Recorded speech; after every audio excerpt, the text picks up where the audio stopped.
नमस्कार, मीडिया हलचल देख रहे हैं आप और मैं हूं आपके साथ मानशु। उत्तराखंड में सियासी हलचल थमने का नाम नहीं ले रही। सरकार ने 4 साल पूरे कर लिए हैं, तो इसके बाद सरकार के कामकाज को अब तोलने मोलने का दौर चल रहा है। विपक्षी दल सरकार को सर्टिफिकेट थमा रहे हैं और सरकार के पूर्व मुखिया भी अपने शासनकाल को बेहतर बताने की कोशिश कर रहे हैं। हालांकि तीरथ सिंह रावत के हाथ में कमान जब से आई है, उसके बाद से त्रिवेंद्र सिंह रावत लगातार किसी न किसी मुद्दे को लेकर मौजूदा मुखिया को घेरने का काम करते रहते हैं। बिना नाम लिए उनको सुझाव भी देते हैं, नसीहत भी देते हैं और बेहतर काम करने की सलाह भी देते हैं। त्रिवेंद्र सिंह रावत के इस दौर को सियासी जानकार उनका दर्द बताते हैं और सियासी जानकारों का कहना है कि त्रिवेंद्र सिंह रावत के मन में कुर्सी जाने का दर्द है और इसी के चलते वो लगातार किसी न किसी बहाने से मौजूदा मुखिया को घेरने की कोशिश करते रहते हैं। अब सरकार के 4 साल पूरे हो गए हैं, तो उसके बाद त्रिवेंद्र सिंह रावत अपने शासनकाल की वाहवाही गिनवा रहे हैं। हालांकि त्रिवेंद्र सिंह रावत ने सरकार के 4 साल पूरे होने पर जश्न मनाने की पुरजोर तैयारी की थी, लेकिन नए मुखिया ने कमान संभालते ही उन तैयारियों पर पानी फेर दिया और किसी भी तरह का जश्न मनाने से इनकार कर दिया।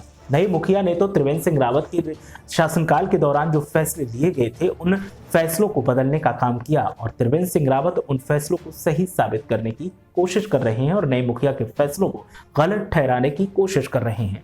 4 साल सरकार के पूरे हुए हैं, तो त्रिवेंद्र सिंह रावत हर किसी से कहते सुनाई दे रहे हैं कि भले ही 4 साल सरकार के पूरे हुए हैं और सरकार में नए मुखिया हैं, लेकिन 4 साल तक सरकार का नेतृत्व मैंने किया है और मेरे शासनकाल में कई बेहतर योजनाएं शुरू की गई। लेकिन इसके इतर देखा जाए तो त्रिवेंद्र सिंह रावत की कई ऐसी योजनाएं थी जिनको लेकर सवाल उठते रहे। त्रिवेंद्र सिंह रावत के कई ऐसे फैसले थे जिनको लेकर के विवाद हुआ और उनमें सबसे बड़ा विवाद हुआ था देवस्थानम बोर्ड को लेकर। इसके अलावा गैरसैंण को जब उन्होंने मंडल बनाया तो उसके कुछ ही दिन बाद उन्हें कुर्सी भी गंवानी पड़ गई। महिलाओं पर लाठीचार्ज त्रिवेंद्र सिंह रावत की पुलिस ने किया था और त्रिवेंद्र सिंह रावत ने इसका आदेश दिया था। इसको लेकर भी विवाद हुआ था। अब जब नए मुखिया के हाथ में कमान है, तो नए मुखिया इन फैसलों को गलत ठहरा रहे हैं और इन फैसलों को बदल रहे हैं, तो त्रिवेंद्र सिंह रावत इन फैसलों को सही साबित करने की कोशिश कर रहे हैं और उनका हर वक्त यही कहना होता है कि वो आवाम के बीच में जाकर अपने शासनकाल की उपलब्धियां गिनवाएंगे और बताएंगे कि उनके शासनकाल में किस तरह से बेहतर काम हुआ, भ्रष्टाचार पर रोक लगी, अधिकारियों ने पारदर्शी तरीके से काम किया। जबकि त्रिवेंद्र सिंह रावत की कुर्सी जाने के पीछे की वजह सबसे बड़ी यही है कि अफसरशाही सरकार पर हावी हो गई थी, विधायकों की कोई सुनता नहीं था और अफसर मनमानी कर रहे थे।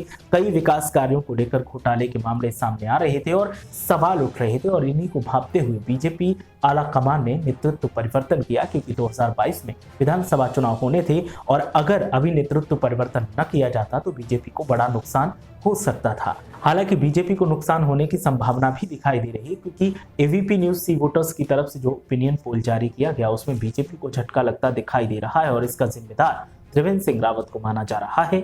लेकिन त्रिवेंद्र सिंह रावत अपने शासनकाल को बेहतर बताने की कोशिश कर रहे हैं और पुरजोर तरीके से खुद को पाक साफ बताने की कोशिश कर रहे हैं। त्रिवेंद्र सिंह रावत की तरफ से सरकार के 4 साल होने पर अपनी शासनकाल को बेहतर बताने की इस कवायद को आप किस नजर से देखते हैं? क्या आपको लगता है कि त्रिवेंद्र सिंह रावत खुद के लिए सिंपैथी गेन करना चाहते हैं? क्या त्रिवेंद्र सिंह रावत खुद को क्लीन चिट दे रहे हैं? आपकी राय क्या है? आप हमें कमेंट करके बता सकते हैं। साथ ही हमें सुझाव दीजिए कि हमारी ये जानकारी आपको कैसी लगी, हमारा ये वीडियो कैसा लगा। अगर अच्छा लगा तो लाइक कीजिए, अच्छा नहीं लगा तो डिसलाइक करके सुझाव दीजिए और बताइए कि हम सुधार क्या कर सकते हैं। चैनल को सब्सक्राइब करना बिल्कुल मत भूलिए। बेल आइकन को भी प्रेस कर दीजिए ताकि हर खबर का नोटिफिकेशन सबसे पहले आपको मिले।